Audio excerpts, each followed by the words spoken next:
1805 год. Великобритания находится в состоянии войны с Францией. Император французов Наполеон Бонапарт скоро будет доминировать в континентальной Европе.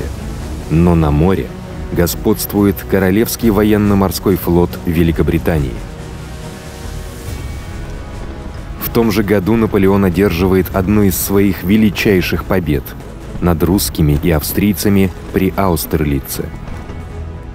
Но 6 неделями ранее у берегов Испании британцы выиграли сражение, имеющее гораздо более важное стратегическое значение. У мыса Трафальгар Королевский флот наносит сокрушительное поражение Объединенному флоту Франции и Испании. Потери противника катастрофичны.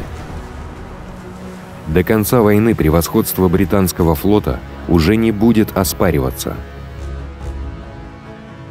Британия сыграет ведущую роль в окончательном поражении Наполеона. Ее главный вклад – могучий Королевский флот, морской щит империи. Крупнейшая военно-морская держава мира, имеющая около 140 линейных кораблей и 145 тысяч человек в море. Флот защищал страну от вторжений. С его помощью она могла осуществлять рейды и направлять экспедиционные силы в Европу. Пресекать вражескую торговлю, защищая при этом собственную. Блокировать и захватывать заморские колонии, в том числе чрезвычайно прибыльные сахарные острова Вест-Индии. Подрывать экономику противника, позволяя использовать собственную финансовую мощь для поддержания союзников. За 2 десятилетия войны с Францией Британия выиграла ряд морских сражений, которые обеспечили ей возможность эффективно реализовывать эту победоносную стратегию. Среди самых грозных боевых кораблей Королевского флота выделяется HMS Victory, линейный корабль первого ранга, один из самых мощных военных кораблей на плаву. 104 орудия, 820 человек. Один залп с «Виктори» нес в себе больше веса чугуна, чем все пушки армии Веллингтона при Ватерлоо. Мы расскажем вам, как был устроен этот непобедимый парусный линейный корабль.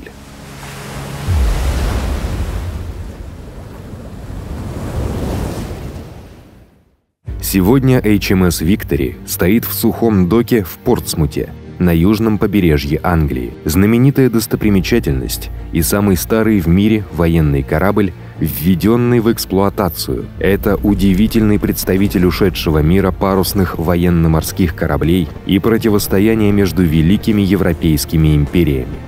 «Виктори» был построен для наращивания военно-морской мощи Великобритании в разгар одного из таких конфликтов – Семилетней войны. Строительство началось на Королевской верфи Чатема в 1759 году. Корабль был спроектирован Томасом Слейдом, выдающимся британским кораблестроителем той эпохи. На создание «Виктори» ушло около 6000 деревьев. В основном это был британский дуб, хотя нижние мачты были сделаны из новоанглийской сосны. Киль был из вяза, а стенги и реи из более гибких пихты и ели. В результате, спущенный на воду в 1765 году, он вскоре был признан шедевром. Обладая ошеломляющей огневой мощью, корабль сохранял скорость и маневренность, свойственные гораздо более легким судам. «Виктори» не был закончен в срок, чтобы принять участие в Семилетней войне. Впервые он принял участие в боевых действиях 13 лет спустя, во время Американской войны за независимость, возглавив захват французского конвоя у Уэссан. Когда начались революционные войны против Франции, HMS Victory был британским флагманом при осаде Тулона. Затем, в 1797 году, он был флагманом адмирала Джервиса во время его великой победы над испанцами у мыса Сан-Висенте. К тому времени «Виктори» было уже 32 года, что намного превышало ожидаемый срок службы в 18 лет. Из-за износа ему грозила опасность превратиться в одну из печально известных британских плавучих тюрем. Никто не мог предположить, что его величайший час еще впереди. Но в последний момент Виктори был спасен. Начался масштабный трехлетний капитальный ремонт, который обошелся дороже, чем сама постройка. В 1803 году корабль вернулся в строй как флагман вице-адмирала Нельсона. 2 года спустя он возглавит британскую атаку при Трафальгаре и навсегда войдет в историю военно-морских легенд.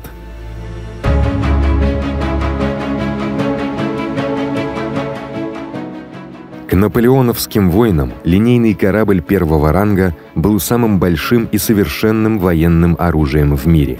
И для эффективной работы ему требовалась огромная команда.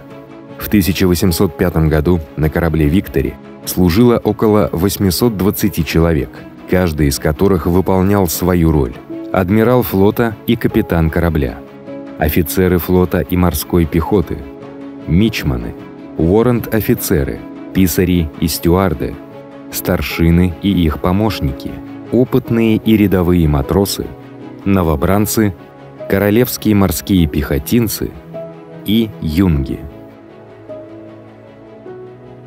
Прежде чем мы рассмотрим устройство и структуру HMS Victory, мы напомним некоторые общепринятые морские термины. Правая сторона корабля – правый борт.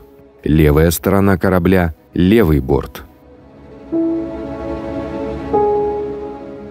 Задняя часть корабля – корма. Передняя – нос. Направление к корме называется «на корму», а к носу – «на нос». Средняя орудийная палуба «Виктори» имела длину 57 метров.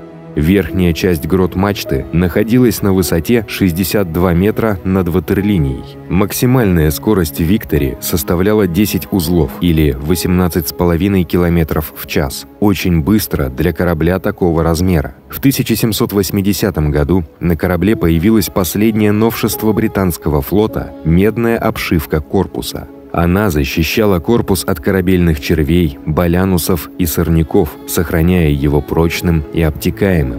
«Виктори», как и все линейные корабли, был оснащен полным парусным вооружением, то есть имел 3 мачты: фок-мачта, грот-мачта, бизань-мачта и бушприт. Каждая мачта состояла из нескольких частей. Нижняя мачта, прочно закрепленная в самом трюме корабля, поднималась вверх сквозь палубы к боевому марсу, платформе, откуда в бою вели огонь меткие стрелки. Над ней располагалась стеньга, а выше – салинг, который обеспечивал крепление топа мачты. Салинги служили местом для наблюдения. На корабле не было вороньих гнезд. На каждой мачте было несколько реев, к которым крепились паруса. Такелаж «Виктори», 41 километр канатов и 786 шкивов подразделялся на 2 типа.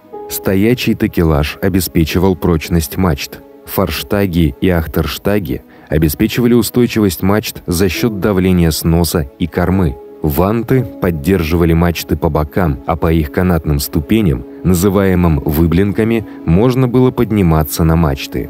Опытные моряки поднимались на Марс, забираясь по путенсвантам. При сильных волнах это могло привести к тому, что пришлось бы подниматься над океаном вверх тормашками. Поэтому новичкам советовали использовать собачью дыру. Другой тип такелажа – бегучий такелаж, который использовался для управления реями и парусами корабля. Друзья, YouTube пытаются заблокировать в России. Чтобы не потерять нас, подписывайтесь на наш телеграм-канал. В нем каждый день выходят интересные посты по истории, а также там мы будем оповещать вас о том, как и где вы можете посмотреть наши видео. Друзья, давайте оставаться на связи. У «Виктори» было 37 парусов, чтобы использовать ветер, единственную реальную движущую силу.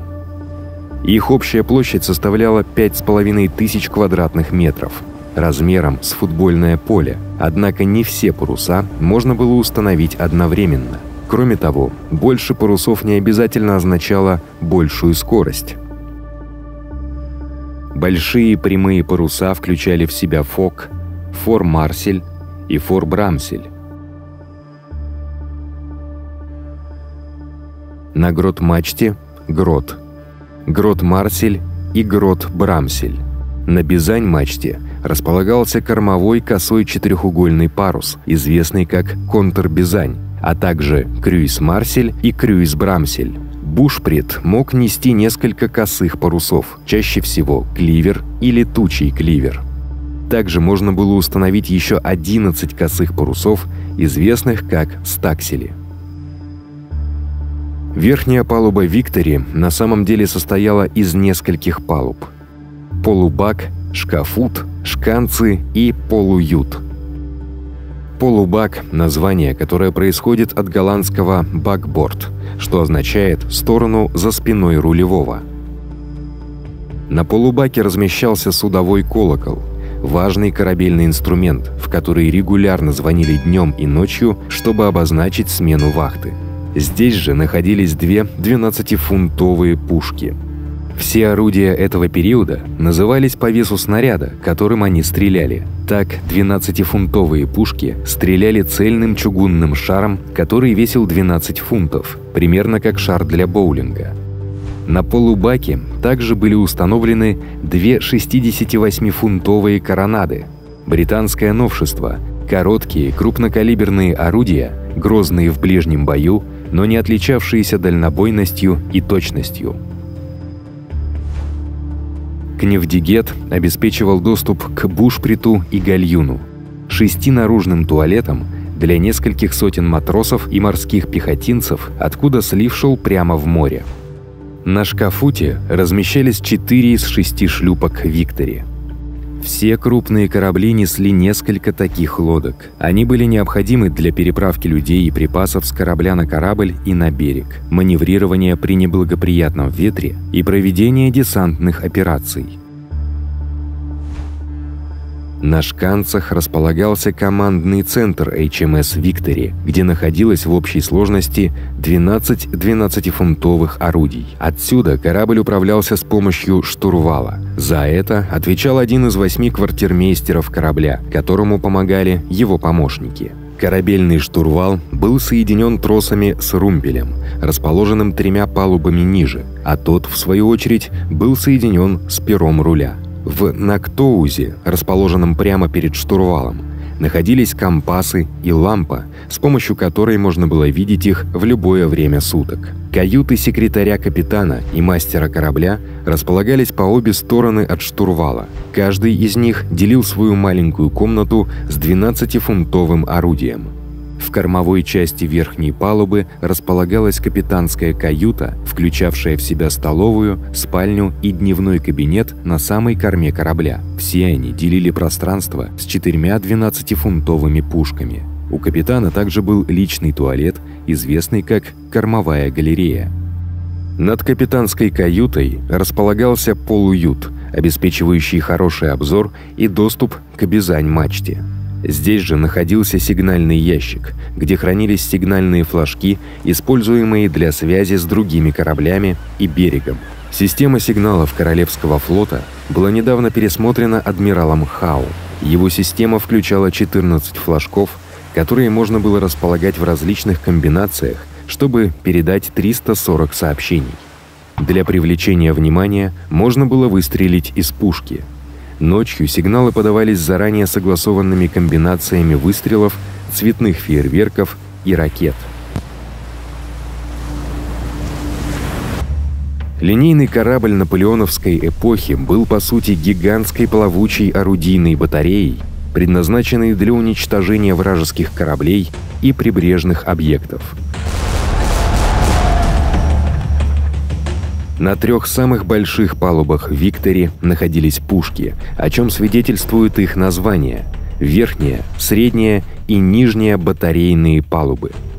На верхней батарейной палубе размещались 30 12-фунтовых орудий, по 15 с каждого борта. В носовой части в круглых комнатах находились туалеты для младших офицеров, в которых можно было уединиться с комфортом. Лазарет располагался в носовой части верхней орудийной палубы, так как туда попадало больше свежего воздуха и солнечного света, чем на нижние палубы. Он был отгорожен от остальной части палубы парусиновыми перегородками.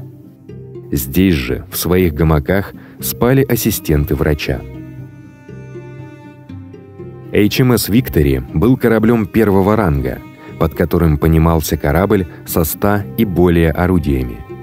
Это были самые мощные корабли на плаву, поэтому адмиралы часто выбирали их в качестве флагманов, командных кораблей флота или эскадры. Несколько знаменитых британских адмиралов в разное время использовали Виктори в качестве флагманского корабля, в том числе Ричард Хау и Джон Джервис. Самым известным, конечно же, был Горацио Нельсон. Адмиралу требовалась собственная соответствующая его статусу каюта. Она располагалась в кормовой части верхней батарейной палубы. В ней находились приемная комната и столовая, которая также служила залом для совещаний. В спальне адмирал обычно спал на подвесной койке, но Нельсон предпочитал походную кровать, как эта. На нее легче забираться и вылезать, опираясь только на одну руку. На самой корме располагался дневной кабинет адмирала, служивший ему рабочим и личным пространством. Здесь адмирал проводил большую часть своего дня, погружаясь в совещания, бумажную работу и административные вопросы, необходимые для управления флотом. Каюта адмирала, как и все каюты на орудийных палубах и верхней палубе, состояла из съемных деревянных панелей. Благодаря этому, когда корабль приводился в боевую готовность перед сражением, каюты можно было быстро разобрать и вместе с мебелью и личными вещами спустить в трюм. Делалось это для того, чтобы орудийные команды могли беспрепятственно управлять своими орудиями. На средней батарейной палубе размещалось 28 24-фунтовых орудий. Более тяжелые орудия располагались пониже для большей устойчивости корабля. В камбузе, кухне с огромной чугунной плитой, корабельный повар и его помощники готовили еду для команды. В кормовой части находилась кают-компания, где обедали и спали старшие офицеры. Ночью около 300 матросов и морских пехотинцев спали на этой палубе в гамаках, натянутых между орудиями. Под ней находилась нижняя батарейная палуба. Здесь располагались самые тяжелые орудия Виктори – 30 32-фунтовых пушек. А ночью здесь спало более половины команды – около 460 человек. На этом плане HMS Бетфорд, корабля третьего ранга, видно, насколько тесно могло быть на нижней палубе. На такой высоте корабля пушечные порты обычно держали закрытыми, поскольку они находились близко к ватерлинии. Из-за недостатка свежего воздуха и большого количества людей, живших здесь, вонь на нижней батарейной палубе была просто невыносимой. В кормовой части, отделенной парусиновыми перегородками, находилась кают-компания младших офицеров. Здесь питались уоррент-офицеры, а для главного канонира, капеллана и 2 младших лейтенантов были отгорожены спальные места.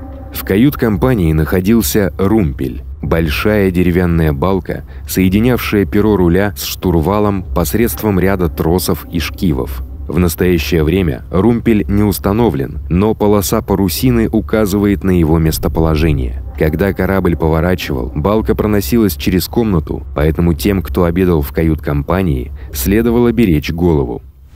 Под нижней орудийной палубой находился кубрик, ряд небольших кают и кладовых под ватерлинией, освещаемых только фонарями.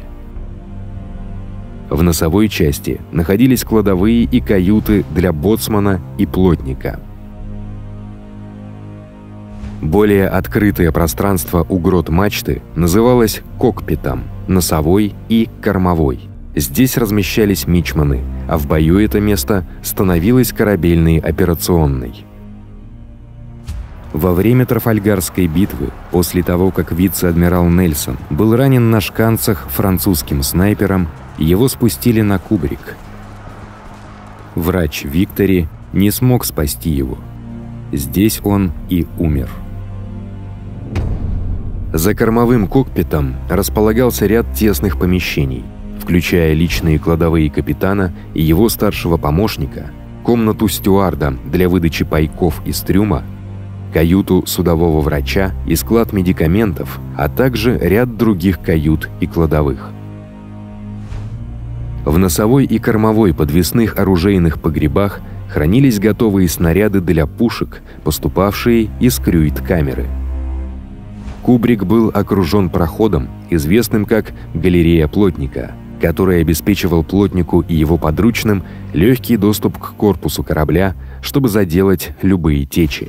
В самом низу корабля находился трюм, около 1400 кубических метров, где хранились запасы провизии на 6 месяцев в море. На дно трюма было уложено 257 тонн чугунных чушек для поддержания устойчивости корабля. Сверху насыпали 200 тонн гравия, дополнительного балласта, который обеспечивал устойчивое основание для 570-литровых бочек с водой. В начале плавания только они весили около 300 тонн. В других бочках хранилось 50 тонн солонины из говядины, 50 тонн солонины из свинины и 45 тонн галет.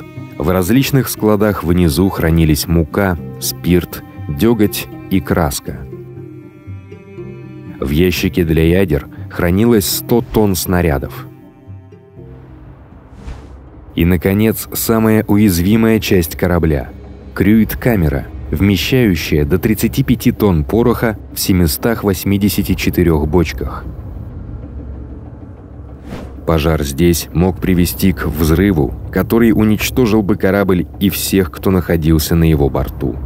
А если внутрь попала бы вода, то порох стал бы бесполезен в бою. Поэтому были приняты тщательные меры предосторожности, чтобы обезопасить помещение, включая огнеупорные двери, стены из огнестойкой штукатурки, медную обшивку, чтобы избежать искр и не допустить проникновения влаги и крыс. В носовой части корабля находился зарядный погреб. Здесь из порохового ящика зачерпывали порох в матерчатые мешки, чтобы затем изготовить снаряды для пушек. Лампы для освещения находились за стеклом в соседней комнате. Готовые снаряды хранились на стеллажах по обе стороны от зарядного погреба. До появления паровой или электрической энергии все тяжести на корабле приходилось поднимать с помощью людей. Механическую помощь оказывали два кабестана – большой и малый.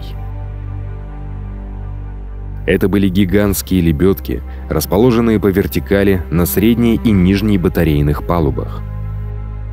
Чтобы повернуть кабестан, в его голову вставлялись вымбовки, на каждую из которых приходилось по 10 человек.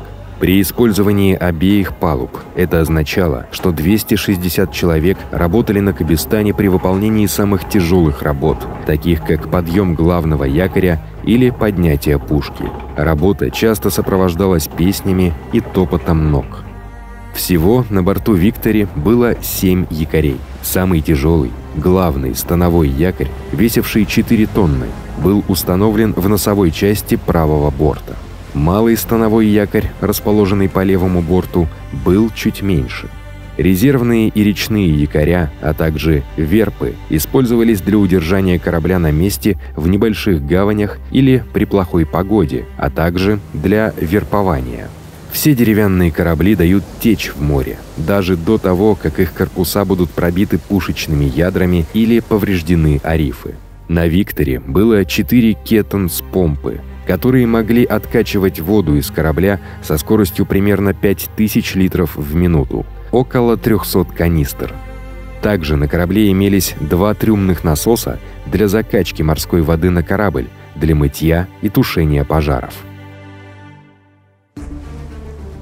В конце XVIII века HMS «Виктори» и подобные ему корабли были самыми совершенными и передовыми боевыми единицами в мире.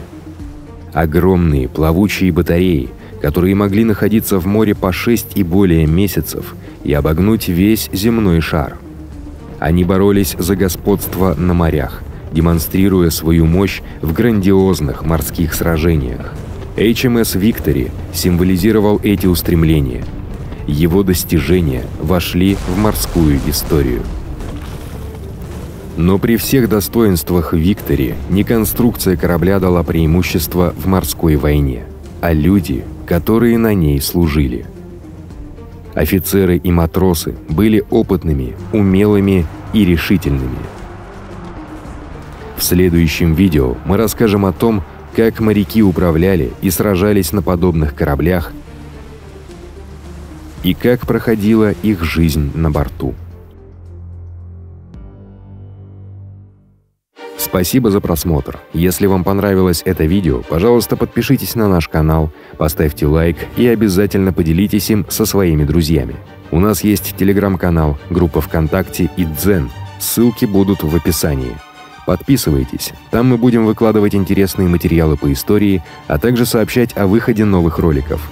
А если вы оформите подписку на Boosty, то получите ранний доступ к новым видео, а также упоминания в конце видео. Отдельная благодарность Ивану Семкову, Джону Владимирову, Йозефу Божичу и Антону Антонову.